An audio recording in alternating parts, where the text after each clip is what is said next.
for my garbage person of the week, I'm throwing a whole group in there. It is the New York Times Editorial Board for what they did today in their America Has a Free Speech Problem article. It starts off bad.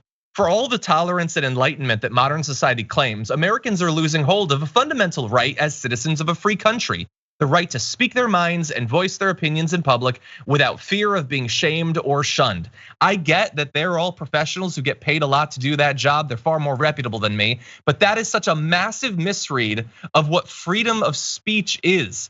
The idea that you can say whatever you want without being shamed or shunned, it sounds like what you're defending is not free speech, but it's defending a practice where if someone doesn't like something, they should be stopped from saying anything. I personally believe you should be free to say whatever you want, take whatever position you want. And if I don't like it, I too have free speech rights. I can respond to it, I can disagree with it, I can give reasons that I think you're wrong, even why I think you might be morally reprehensible. I think that is a fundamental part of a free society. Not just the ability to speak, but the ability to disagree. And if you read this full article, which I think that you should, don't pay for it, but read it, you will be amazed at the both sidesing, where they'll say the left criticizes things they don't agree with. They criticize the Don't Say Gay bill. Oh, sure, the right is also passing legislation in states around the country to ban books, to ban certain areas of history from being taught, but it's all the same. If somebody doesn't like a comedian's joke, and if the right literally outlaws teaching about slavery, we've got one problem, and those are both examples of it. So look, they've been horrible on this topic at the New York Times editorial board from the very beginning, buying freely into the right-wing narrative of cancel culture, ignoring actual cancel culture, the persecution of professors and things like that on the right. They're not interested in that.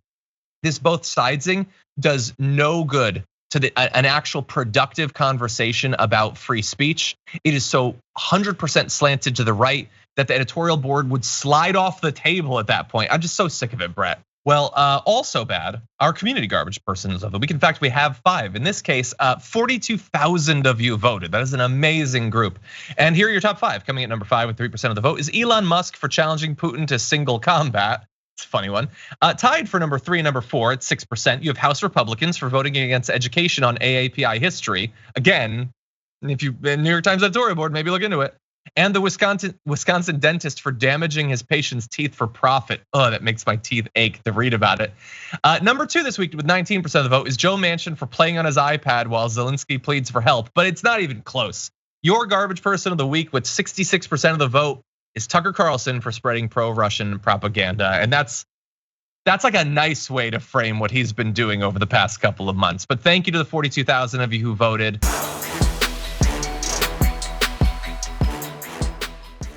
Check out the Damage Report podcast each day, wherever you get your podcasts, whether Pocket Casts or Stitcher or iTunes. You can join me as I give you the news and stories you want, with a range of co-hosts and interview guests jumping in on the fun each day.